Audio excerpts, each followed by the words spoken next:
Well, hello, everybody, and welcome to Social Distancing with Baseball Cards, Part 2 of the surprise package that came to me from Dennis over at Too Many Verlanders. Let's get into it so that this video doesn't become another long one like the first Part 1 was.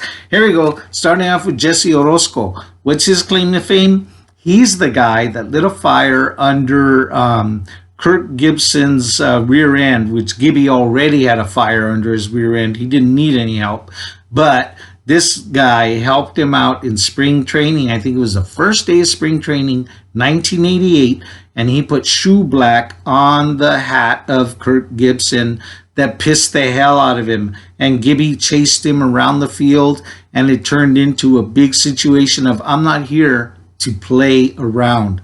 I'm here to win a World Series. And then the Dodgers went on and did it. Here we go. Orel Hershiser. Speaking of guys that won a World Series with Gibby, Orel Hershiser, who was also on the pitching staff with Jesse Orosco. Here we go. Eric Karros rounding the bases, that big truck. You can see in his pose what kind of a big truck style run he had. There he is. Not built for speed, but you don't have to run very fast when you've mashed it over the wall. But this doesn't look like him trying to kick it into about the highest gear that he's got. All right, here we go. Future Stars. Who's on Future Stars? Rafael Furcal. Yes, he was really good. A very good infielder. Didn't hit very much, though, so he didn't hang around too long because, let's face it, if you don't have a stick in the big leagues, you don't have a place. Here we go, Don Drysdale, who didn't need a stick, but still, he, anyway, what can be said about Don Drysdale? I don't have a special story about him, except for I thought he was a really boring broadcaster. He was one of those ex-ball players that became a broadcaster, all right? And I used to call him Don Dullsdale, or Dull Drysdale, because I thought he was pretty boring. All right, here we go. Steve Garvey, never boring. Biggest forearms in baseball, and he made them pay off. All right, World Series Garvey. And Eric Karros, there he is once again. All right, so he played a lot of years with the Dodgers, so he's on a whole lot of sets. Billy Ashley, we talked about him earlier.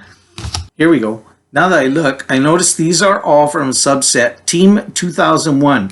These are all young, up-and-coming rookie young ball players here in this subset. Now, who have we got? Pedro Martinez, baby, when he was a Dodger before he went off to Boston. Look at that. Beautiful card of a beautiful young pitcher. I love this one because it's an early card for Pedro. Here we go. What have we got? A mini Fernando, and I don't have this one. A mini Fernando in the style of the 62 Topps set. This is a great little card. Here's what the back looks like. All right, Fernando, league leaders. The other day was the anniversary of Fernando's no-hitter. And if you don't know this one, I'm going to tell this story very quickly. If you don't know this one, the day it was like I think he threw the no-hitter in 1990. That same day he threw his no-hitter, Dave Stewart threw a no-hitter for the Oakland Athletics. That game, because of geography, that game was taking place while the Dodgers were getting ready for their later night game at Dodger Stadium. So they're watching the game in the clubhouse, and they watch Dave Stewart throw a no-hitter. Fernando looks at the TV, points to the TV, and says, I'm going to throw a no-hitter tonight. Now my turn. And then he went out and he did it. All right? How badass do you have to be? The Babe called his shot. That's controversial about whether he did or not. Fernando called his shot in the middle of a clubhouse full of ball players. I'm going to throw a no-hitter. And he sure as hell did. Here we go. Yasiel Puig. All right. I like Puig cards, so there we are. But unfortunately, poor Puig is out of baseball. Nobody's even signed him, so who knows what's going to happen there. Puig may be done. I don't know, at least for this year. Rafi, good old Rafi Furcal. I liked him. I've got a Rafi baseball bat card that I really love. And Fernando. I do have this one. I think this is a repeat on this Fernando. And Sean Green, here's a very nice one. I don't have this Sean Green. Look at that mirror finish. Once again, they hail from the days when the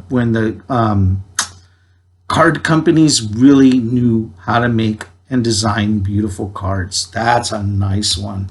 Cool. Look at this. What have we got in here? This is a little circle with Tommy Lasorda. Let's see what this is. Look at this. This is a 3D effect. Nice. Cool. Not 3D, but it changes anyway. You get the mug, and then you get the full upper body shot of Tommy. Very good. Back to the mug. Far away.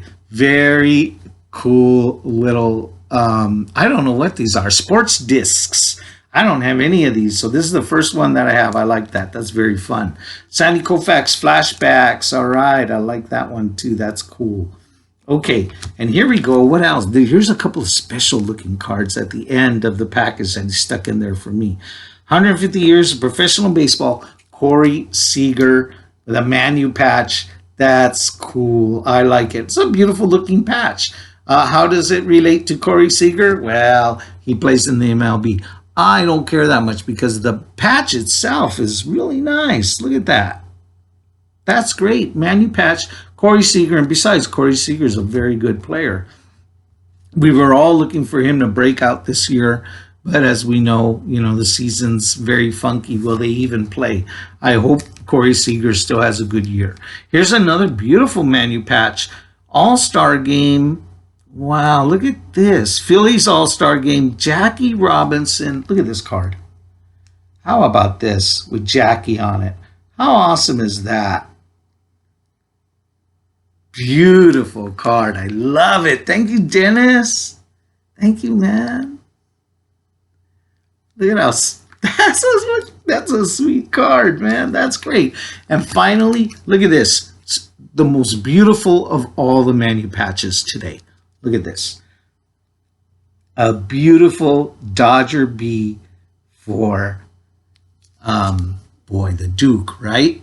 Duke Snyder. Look at that's beautiful.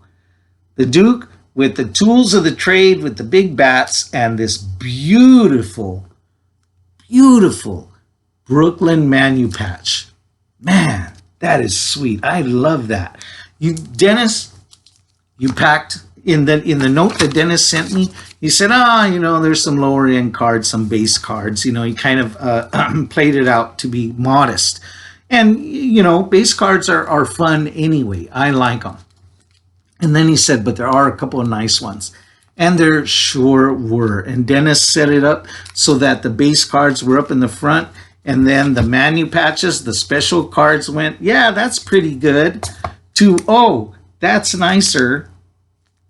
To bam, baby, bam. That is so great. What a beautiful set of cards. What a very nice package that you sent to me. Dennis, thank you so much. I appreciate it. What a great package. It ended up being a long video anyway, but it was fun because there's a lot of great cards in there. And that little circle with Tommy Lasorda is cool too. All right? Thank you so much. Thanks everybody for watching. We'll see you next time. Social distancing with baseball cards. Peace.